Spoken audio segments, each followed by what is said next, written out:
evening, people. Welcome back to my channel. I am UndeadSick83, your governor of Walking Dead reviews. And since it's Saturday, it's time to do another movie review. And I'm very excited about this one, the movie that I'm going to talk about this week, because it's one of my all-time favorite films. I think it's in my top 10 of best films ever made. For me anyway, so I'm very excited to talk about this one. But before I reveal the title, we are, of course, since it's Saturday, we are drinking beer. So cheers, or sláinte, and I hope you will enjoy this video and this discussion, and sit back and enjoy. Alright, so it's Saturday, so it's time for another movie review. And the movie that I'm going to talk about today, I absolutely love. I think it's one of the best pieces of cinema out there ever made. I think it's legendary. I think most movie fans have seen this. I mean, if you are a movie fan and you haven't seen this, you know, I'm going to use the term from Game of Thrones, you know, shame. But anyway, without further ado, I'm going to reveal the title. Tonight I'm going to talk about Sergio Leone's masterpiece, in my opinion. Sergio Leone's Once Upon a Time in the West. Yes, Once Upon a Time in the West.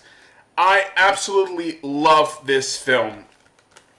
This is the Blu-ray right here. If you can see it right there, this is the Blu-ray. There isn't really, there isn't really a 4K edition. I mean, not that I know of anyway. There is, at least I'm unfamiliar with that. So for me, this is the definitive version of Once Upon a Time in the West. But the transfer is really good. The image on the Blu-ray is phenomenal. It's great. So yeah, but it has some special features on it. You know, it has a lot to do with like the making of this film, the locations. You know, visiting the locations then and now. I believe there is some audio commentary on this. And you also have the theatrical version, and you have the the extended cut, basically, which is funny because the extended cut is only 1 minute longer. So it shouldn't really matter, right? It shouldn't really matter. So yeah, it's but yeah, great Blu-ray, so great edition. But talking about the film, so. Yes, absolutely love this film. Let's just start with the basics of it. What is the story of Once Upon a Time in the Western? In the West. Western? It is a Western. What is the story of Once Upon a Time in the West? So, I think everybody knows the story, basically, for this movie. So, I'm just going to give you the short notes of this film, okay? So,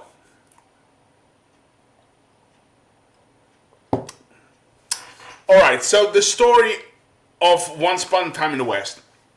Okay, so Once Upon a Time in the West is about this woman named Jill McBain, played by the beautiful Claudia Cardinale, or Cardinale.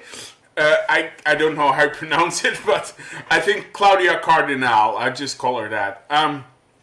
But yeah, beautiful woman, great actress. But it's about this woman, Jill McBain, who arrives from New Orleans in Flagstone, basically the town of Flagstone, where she has traveled there. To basically reunite with her, with the man she has married this person like 3 months ago, something like that, And so she's arriving at Flagstone to move there and live at his house as his wife, of course, and to basically to celebrate their wedding with this, very huge feast, basically. So she arrives at Flagstone. She gets a ride from a stagecoach. She goes to the ranch of her husband, which is called Sweetwater Ranch. And basically, when she arrives there, she finds out that her new husband and his 4 kids, I have to say, her new husband and his 4 kids from another marriage have been brutally murdered. They have been shot. All of them have been shot. And so she discovers that, her new family basically is dead. And from that moment on, she basically starts, she starts to move in onto the ranch, making it her new home, grieving, her loss basically. And then these two men arrive basically. One is called Harmonica, and the other one is Cheyenne. And these two people have some really mysterious things going about them. But what we do know is that both of those characters have a beef with the same person that killed Jill's new family, a guy named Frank, played by Henry Fonda.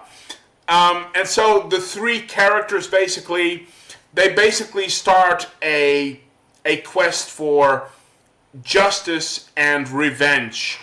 And that is basically the story for Once Upon a Time in the West. So why do I think Once Upon a Time in the West is such a great film? Alright. So why do I think Once Upon a Time in the West is such a phenomenal piece of art and such a great film? There are a lot of things, and I'm going to talk about the biggest things that matter to me for this movie, okay? So the first thing I want to talk about is that this movie has a great cast.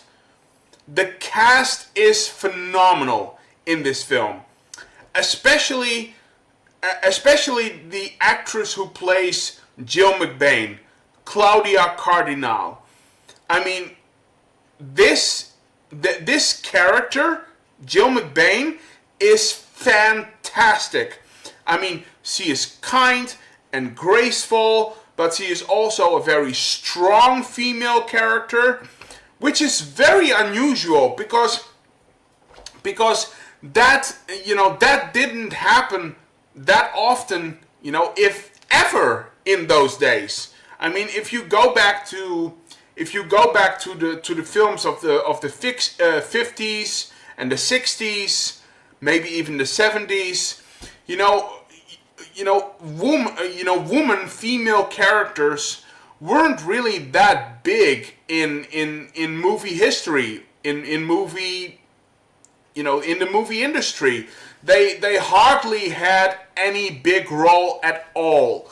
Female characters or female actresses, they were most of the time they were just there to look pretty and to give the audience some boob and some nice piece of ass and stuff like that, maybe even some nudity, or people would just get or people would be abused. The female characters are always being abused, either raped or whatever.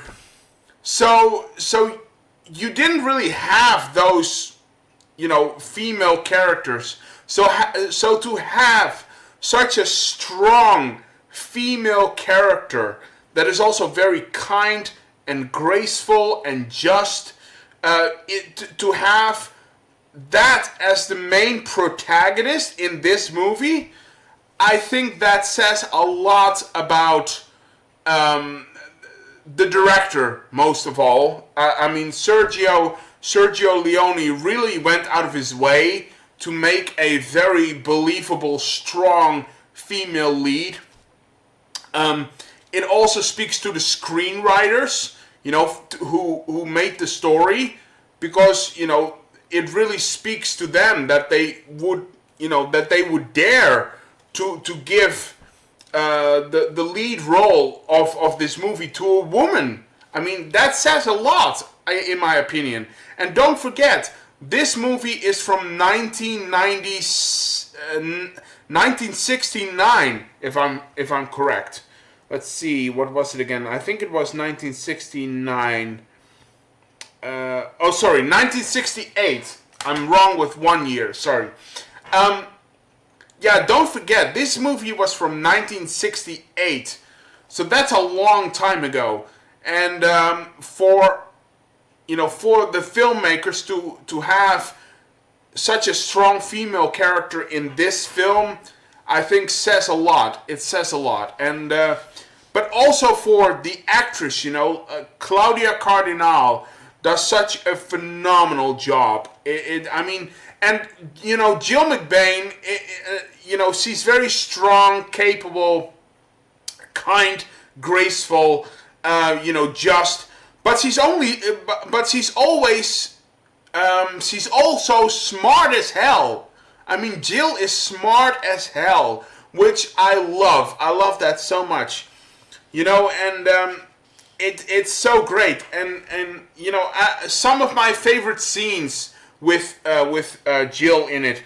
The scene where she arrives at Sweetwater, and she sees McBain, her new husband. When she arrives at Sweetwater and she sees her new husband, McBain, and his kids, lying dead on the tables and stuff that they were going to feast on later on. And she also sees, like, the smallest son, Timmy. She sees him lying there dead, and she has this really beautiful kind of black lace glove on, and she just very gently touches his face, and caresses his cheeks and stuff, and she breaks down in tears. She starts crying, which it really shows how much she cared about this man. I think it really does.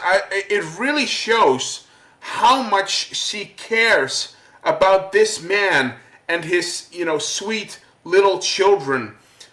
She cared about them so much. So the day that she arrives, the day that she arrives to be with them forever, basically, she finds them murdered, and just to see the shock on her face and her starting to cry and stuff, and like I said, just touching the little boy's face and stuff. It's amazing. It is so amazing. It's top-notch filmmaking, in my opinion. It's top-notch filmmaking. And what? I think one of my all-time favorite scenes in this movie, I'm going to talk about now. Because I really think this speaks to the character of Jill McBain, okay? This really speaks to Jill's character. Alright, so one of my favorite scenes in the film, and maybe it's even my favorite scene with Jill, alright?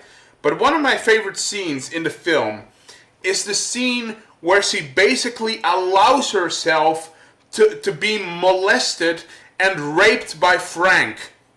Now, that sounds really nasty, okay? That sounds really, really, murky and nasty of me to say, but hear me out, hear me out.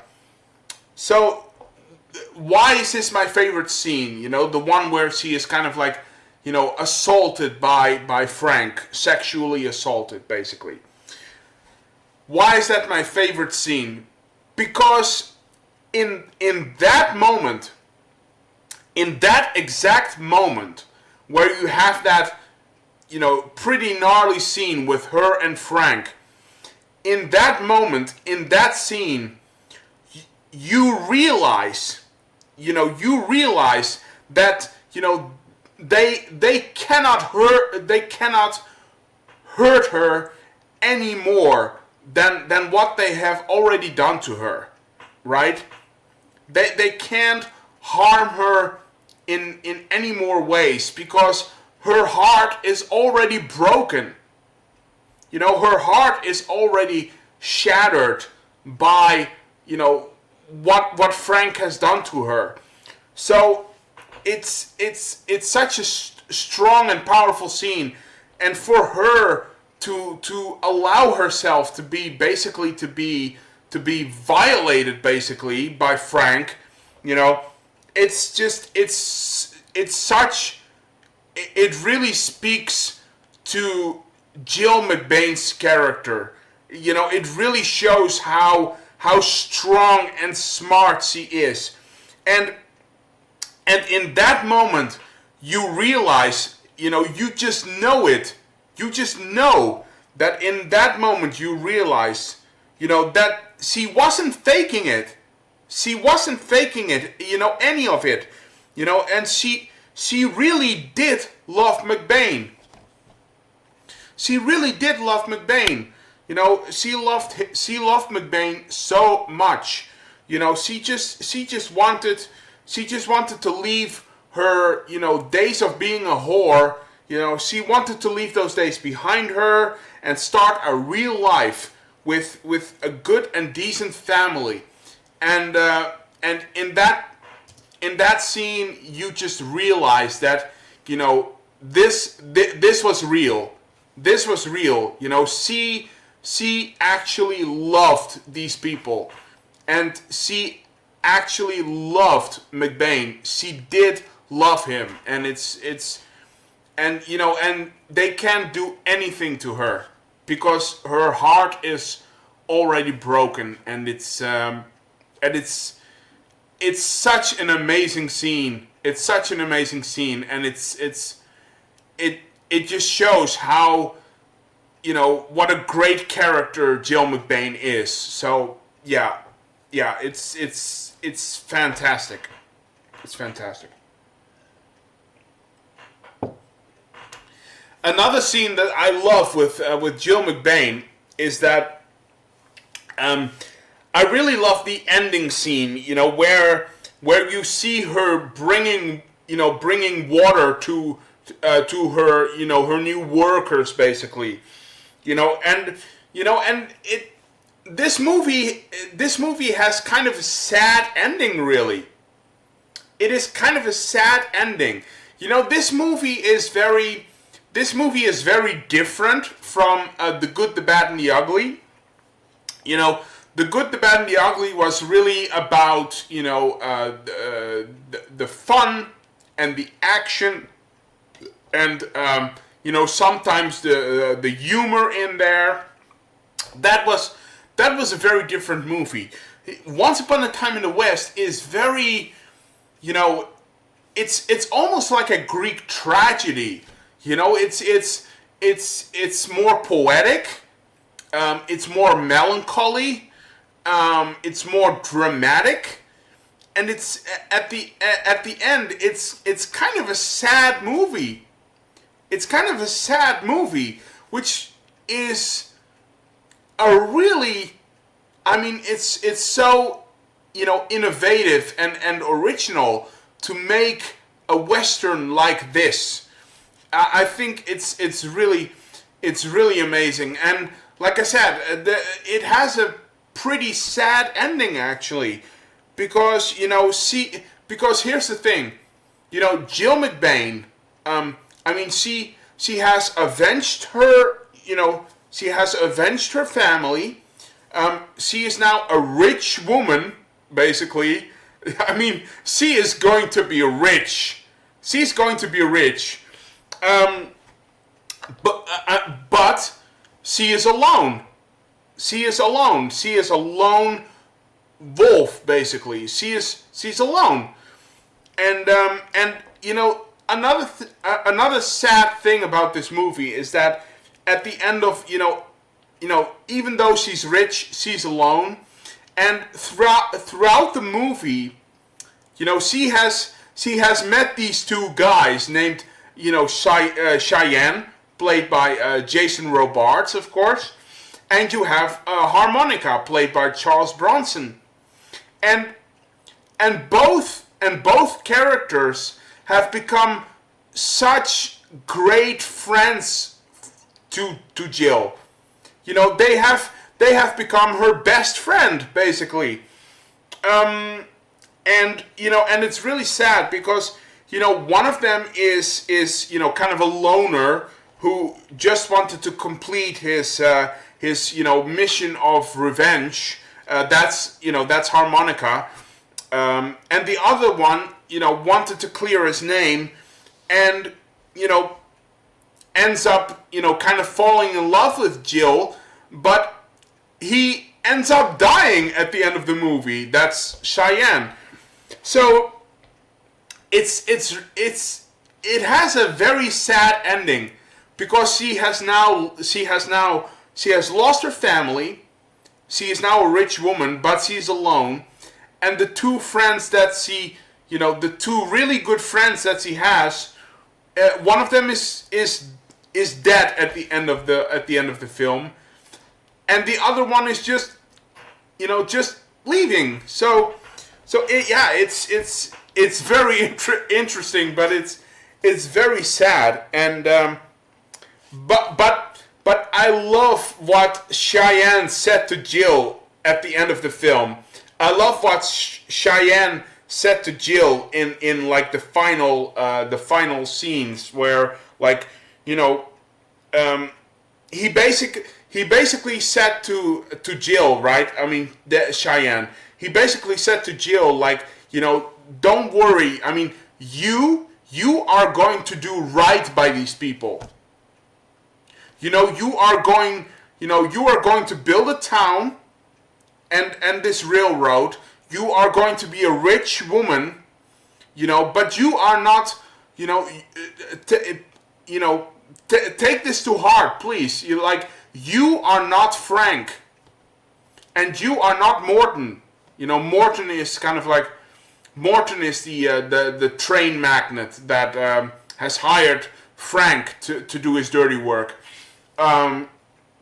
But you are neither Frank or Morton. You are going to do right by these people, and you should be proud of that. You can be proud of that. And guess what? McBain would have been proud of you too. I really believe that. Jill McBain would have been so. McBain would have been so proud of Jill. So, like Cheyenne said, you will do right by these people, but just be proud of yourself because you're doing a good job here. And I also love what he says, Cheyenne is saying, to Jill, you should go out there and bring those men water. You should go out there and bring your workers water, because that will show that you are different from those other people, and that will earn you respect. That will earn you respect and love if you go out and bring water to your people, And I love. This is what I love. I love what Cheyenne says to Jill at the end of that speech, because don't forget, Jill was a whore before she married McBain. She was a whore. So I love what Cheyenne is saying to Jill at the end of his speech. You should go out there and bring those men water, but one of them might grab your ass. That was so funny. One of them might grab your ass, but it wasn't meant to be funny. It wasn't meant to be funny. He's basically is saying like, yeah. I mean, one of them might grab your ass. That's what men do. That's what men are like. That's what men do. So one of them might grab your ass. Just let it go, right? Just let it go. Let it go. Because, just take that as a sign of respect and admiration. Just take it as respect and admiration, and just let it go. Let it go. And I love that scene. I love that scene because Cheyenne and Harmonica, they really care about Jill. They really care about her. So, and they did so much to help her out, which is why the ending of the movie is so sad. But yeah, it is what it is. So I want to talk about the other cast members for a bit because I can talk about Claudia Cardinale or Jill. I can talk about her all night, but the rest of the cast is great as well. Because what I also love about this movie is the fact that Henry Fonda's in it. Henry Fonda's in this film, playing a really bad guy. I mean, just a child killing villain. That's who he plays, and it's like as bad as they come. A child killing bad guy, and he's so great, and now when Henry Fonda auditioned for this role, because he never played a villain before this movie. He never played a bad guy before this film. He was always more like the good guy or the supporting kind of role. So this was the first time he was going to play a villain. So when he auditioned for this role, he grew a mustache and a beard, and he wore brown contact lenses, and that's how he went to the audition. And as soon as Sergio Leone saw that, he said, "No, we're not gonna do that. We're not gonna have that." As if having a beard, is that a sign of being a bad guy? I don't know, but I'm so glad that Sergio Leone said no to that. But he said no because he wanted the character to be kind of a slick sort of businessman kind of villain. Like you can see it in the film. He's wearing a neat black tuxedo-like suit. So he really looks like he's kind of like an avenging lawyer or whatever. Does that make sense? He looks like a ragged up sheriff or kind of like a lawyer from Washington, something like that. Kind of like a White House suit, sort of like something like that. So and Sergio Leone also wanted his bright blue eyes. I mean, my God, this guy had blue eyes. These bright blue piercing eyes. He can just look right through you, right? So he can just look into your soul, And Leone wanted those, bright blue piercing eyes. He wanted them to shine because that intense look.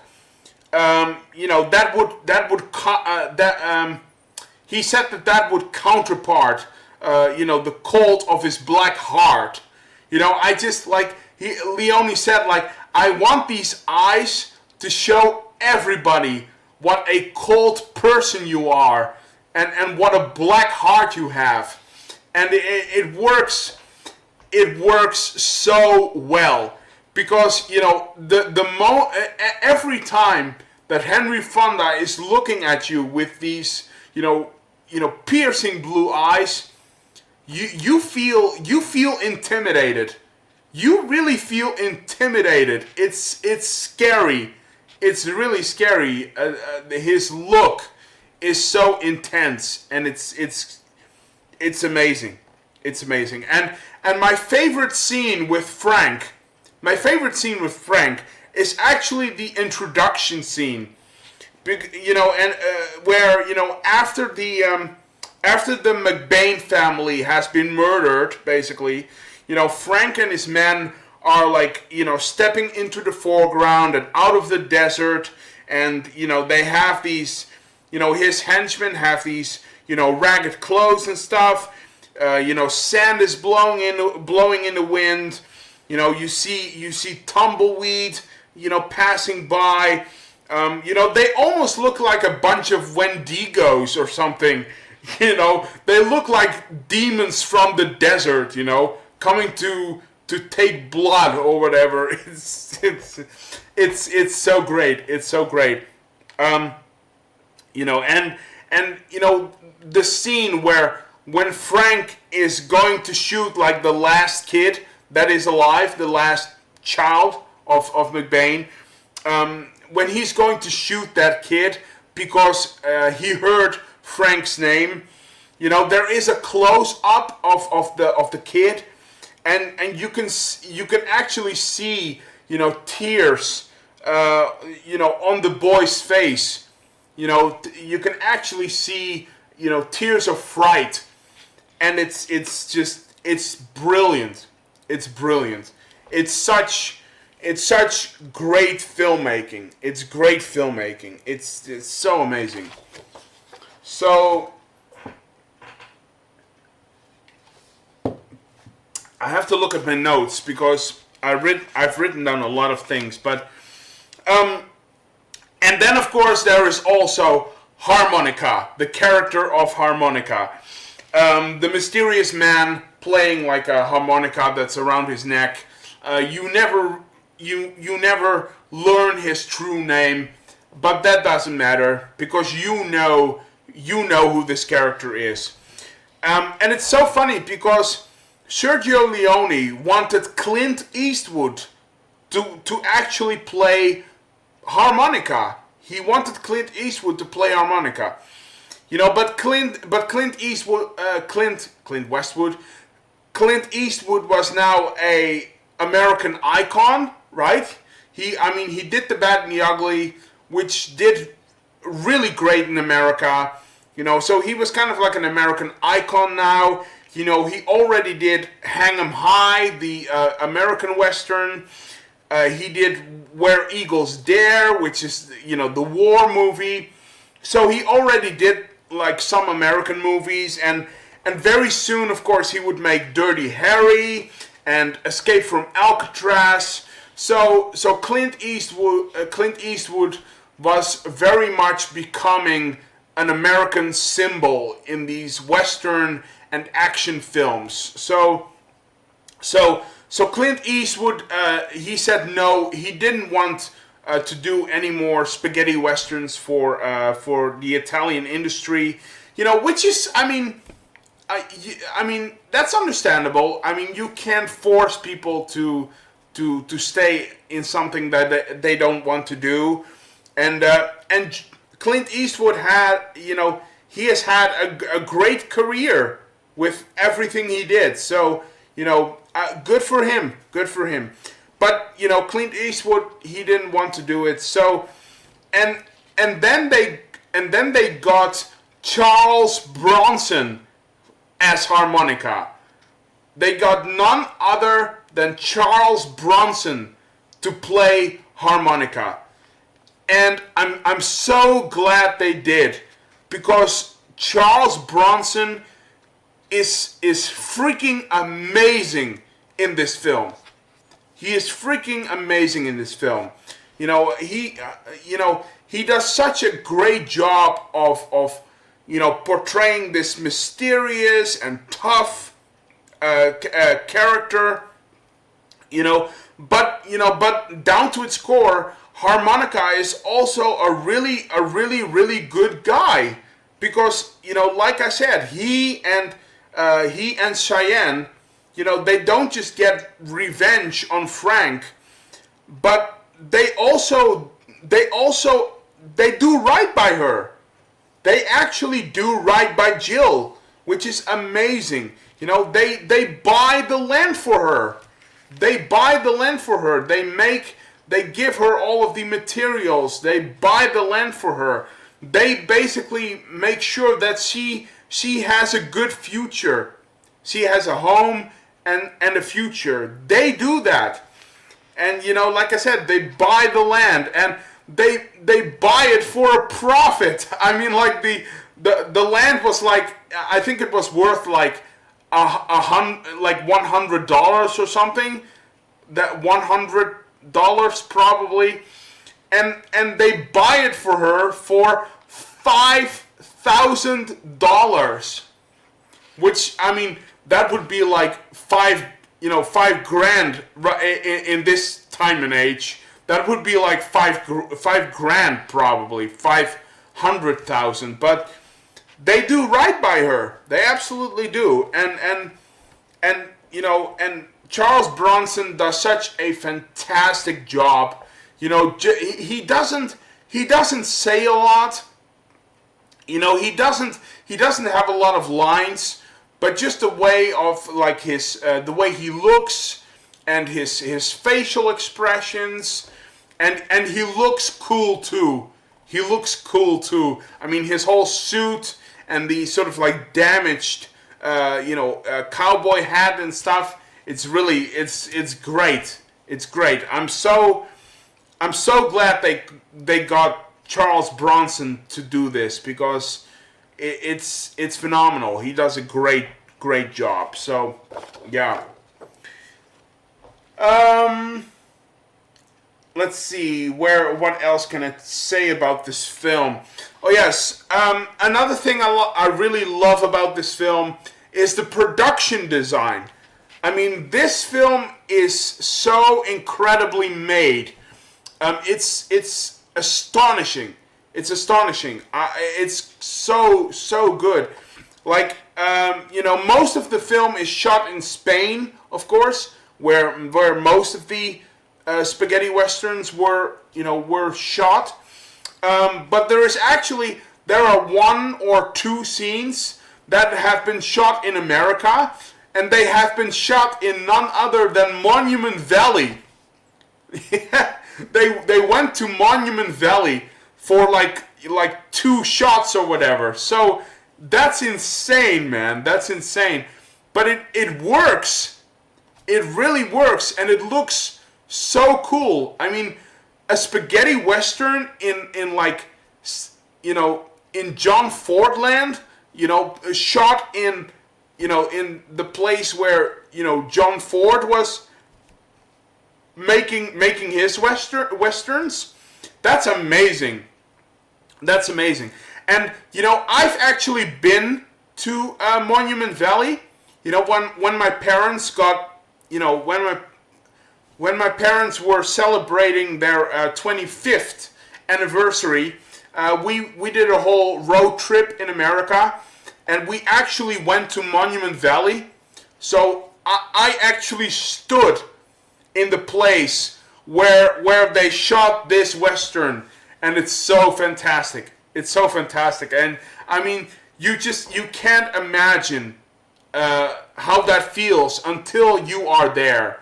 So yeah, it's great. But yeah, the production design is just great. All of the sets, the the town of Flagstone, in which Jill arrives, of course. The Sweetwater Ranch, the train station, which I'll get to. The train station, and most of them were actual sets. Most of them were actual sets, and most of the insides were actually shot on location. I mean, some stuff, of course, was shot in the studio, of course, in Rome, of course. Some of the stuff was shot in the studio in Rome, but a lot of the things were just actual sets, and it really speaks to the production design and just the production value of the director, and it's so great, and they actually, to make this movie more believable, they actually transported red sand, red dust from Monument Valley to Spain. This is true. They transported red dust, red sand, red dust from rocks and stuff. They transported that all the way from Monument Valley to Spain to basically, spread out the red dust there to make it look more like, the American setting. And, and that kind of production value, that's just, that really speaks to the passion that these filmmakers had to make such a believable, great film. It's astonishing. It's astonishing to me. So, but going back to the train station.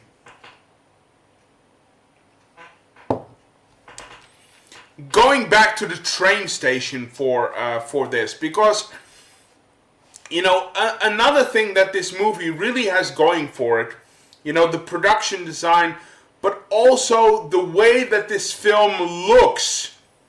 The cinematography of this film is mind-blowing. It's just mind-blowing. I want to go over some scenes, okay? Especially the scene at the start of the movie. I want to talk about the introduction scene of the film, okay? The intro scene. Which, this scene is one of the longest scenes I have ever seen in any film ever. And it works so well because it looks awesome. And just the people that populate this film, there is when you have the introduction scene takes place at the train station that I mentioned, okay? The train station, which is also a real set. And they didn't use any lighting. They when you have the inside of the buildings, that's all just natural lights. There's no artificial, lighting, film lighting or anything. So, but just the people that are in this film, with the scene at the train station, right? You have three guys there. Three guys. There is the black guy, who is played by Woody Strode. and this black guy, he stands under like a wooden beam or something, and there is water that is dripping from the wooden beam onto his face, right? And as an audience, you're just wondering, like, why are you standing there? That isn't that annoying? Like, step aside for like a meter or something. Go stand somewhere else. But no, he just keeps standing there, which is so funny. But then you learn there is a reason. There is a reason, and and he puts his head on his face, on his head, and the water is dripping, onto the hat, and then after a while, he takes off his hat, and then he gulps up the water, he drinks the water. It's, it's scenery like that make this movie so great. It all makes sense. Everything makes sense in this film, and it's just, there is another guy, right, who is like sitting in a chair somewhere, and there is this fly, right? There is this fly, and the fly is like landing on his face. I believe it was like right here or something. The fly is landing on his face, and the funny thing of it is that the fly keeps coming back. The fly keeps coming back and just lands on his face right here, and it just sits there. I mean, how did they do that? I mean, like, did they put like sugar water on his face or whatever? I have no idea. But I mean, this fly lands here and it moves around a bit, but it just stays here, and it's like, it's just. I mean, it had to be sugar water, right? I have no idea, but it's so great, and then basically, like, he pushes the fly off or something, and then he catches the fly in the barrel of his gun. He catches the guy. He catches the fly in the barrel of his revolver, in the barrel of his gun, and and you can actually hear it going up and down in the barrel of his revolver, and it's scenery like that, man. That is like, it's just fantastic, and just the way everything looks and sounds. Like, there is no music. With that introduction scene, there is no music. You have the creaky windmill, like, going like wee, wee, wee. And just the way that everything looks. The wooden floorboards and stuff like that. When they walk on it, you can actually hear it like creaking and stuff. Again, the sounds like the telegraph machine going like. Right, like that, and it's just so. I mean, it's top-notch filmmaking. I can't sugarcoat this. I mean, it's top-notch filmmaking. Another scene that I really like is the scene in the tavern, or in the inn, right, when Jill is like traveling from Flagstone to the Sweetwater Ranch. I mean, the tavern scene, the inn scene, basically, and again, the detail in these scenes is mind blowing. It's like there's like a blacksmith making, horse irons and stuff. So there are being horses that are being fed and stuff, and they make, irons for the horses and stuff. There is this sort of like really funny, almost like comedic, like barman who is smoking cigars and stuff. So you can eat and drink there. There is a restroom where people can take a bath. I mean, it's almost like it's almost like a truck stop, right? This is almost like the gas station of the Old West. It really feels that. It really feels that way. It feels like a truck stop of the old American West, and it's just great. It's just great. So, yeah. Let's see. What else can I talk about? Well, of course, I mean the music, right? There is the music. We have to talk about the music here. The music is out of this world, really. The music is out of this world. I mean, Ennio Morricone is like, I mean, it's amazing. It's amazing. I mean, this soundtrack from Once Upon a Time in the West, and the soundtrack of The Thing, you know, from John Carpenter. I think those are my two favorite soundtracks made by Ennio Morricone, because it's just you know, it's Oscar worthy. It's Oscar worthy work, and it's just, you know, everything with the music, you know, harmonica's tune, you know, is really sort of like, it's kind of sad and dramatic, but in a very, I don't know, it's very simplistic in a certain way. It's hard to explain, but you just hear this harmonica playing, and it's actually the character of harmonica who is playing this music. So again, the music is very strategically used in this film. The movie is the music is very strategically used in this film. I can't speak. The music is used very well in this film. Like, you know, harmonica's tune is actually played by the character of harmonica, basically. Then there is, you know, Cyan's music, which almost sounds like, you know, sort of like a country song. You know, the intro of a country song with banjo. There is a lot of banjo in his theme. And then there is, of course, the most famous, you know, theme of the movie, and that is, of course, the theme of Jill.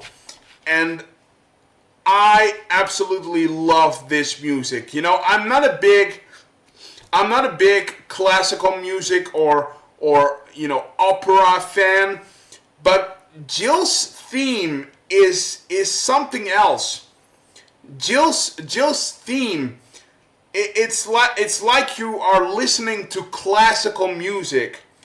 You know, it's almost listening to you know, almost like an opera song. It's almost like an opera song, and you know, there is, you know, even when it starts, you know, even when the theme starts, you know, there is essence of harp music. You know, there's some harp playing in there, and it's so beautiful. It's one of the most beautiful soundtracks I have heard in my entire life. It's great. It's just great. And you know, again, the way the music is used, you know, the scene at the train station when Jill arrives at Flagstone, the town, basically, you see the train station, and then you have this crane shot. The crane shot is going up and up and up and up and up and up, and then it shows the town of Flagstone, and then the music just starts blasting in. You know, it's so effective. It's so effective. You know, and you know, even, you know, the scene at the end of the movie, with harmonica, Charles Bronson leaving, you know, and you know, taking, you know, Cheyenne's body with him, and you know, he's riding on his horse. You know, he's riding away from the Sweetwater Ranch, and they pull up, and you see all of the workers in the background, working on the railroad and stuff, and you know, Jill's theme is just like, you know, kind of like sliding over the images and stuff. It's absolutely beautiful, and you know, it really speaks to what Ennio Morricone, you know, was capable of. And he actually wrote the music while he was on set. Can you imagine that? He wrote the music while he was on set while the movie was being shot. I mean, that means that he created the music, you know. It means that he already knew what the music was going to be when he first saw the scenes being shot. I mean, that you have to be a master to be able to do that. You have to be a master of music to be able to place yourself into like the sort of like the dream state of the movie in such an early stage that you already know what the canvas for your soundtrack is going to look like. So it's amazing. It's amazing. So I think I pretty much talked about everything I wanted to talk about. I could talk about this movie all day, but I see I already, you know, I'm almost up to an hour already. So in closing,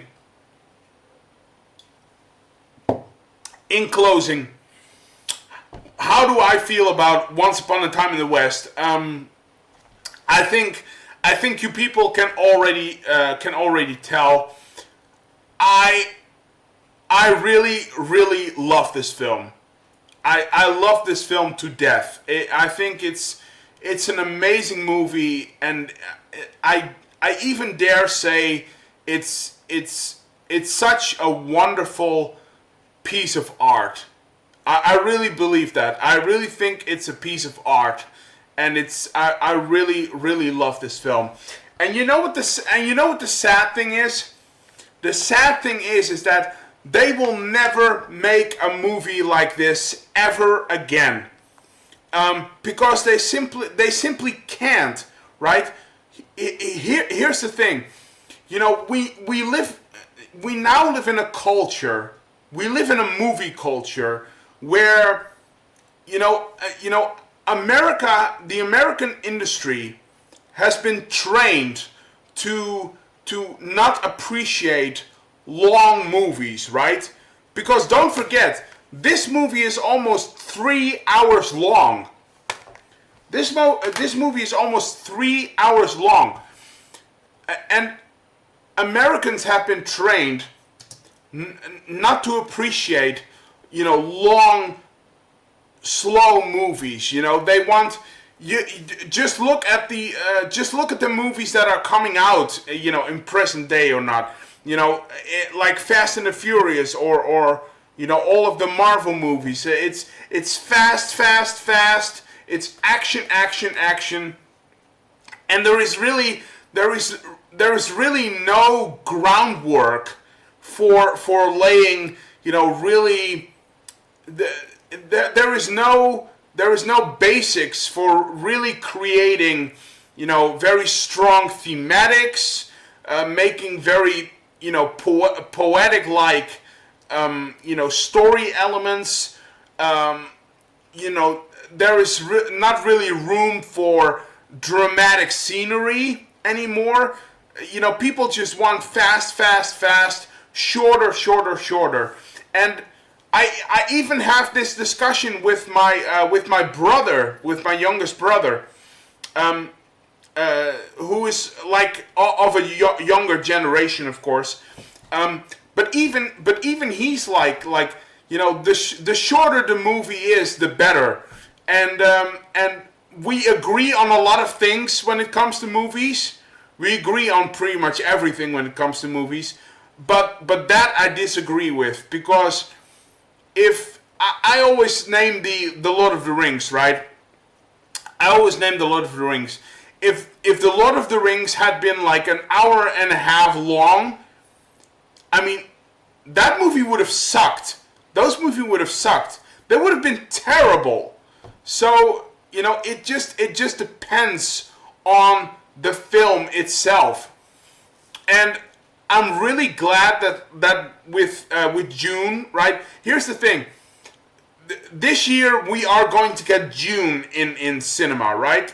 Denis Villeneuve's June, which I mean, I can't wait for that, because that looks absolutely beautiful. I mean, June is like, I'm looking forward to that the most. That's my most anticipated movie of the year.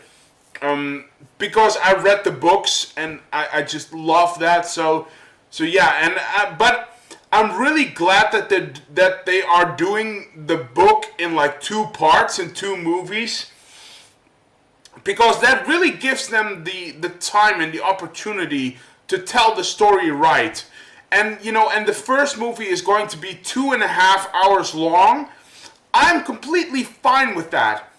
And if they make the second movie 2.5 hours as well, I'm fine with that, because you need the time to tell the story properly. So yeah, so that's the sad thing. They can never make a movie like this again, ever, because people's attention spans are just not there. That's the fact of the situation. People's attention spans are just not there anymore. They just don't have the patience to see a movie that is 3 hours long. And it's really sad, because if there were more movies like this in our present day cinematic culture, I really believe we would be better for it. But it is what it is. At least we still have Once Upon a Time in the West to amaze us. And like I said, I really love this film. It's a wonderful piece of art, and every movie fan, or everyone that calls himself or herself a movie fan, has to watch this. I mean, if you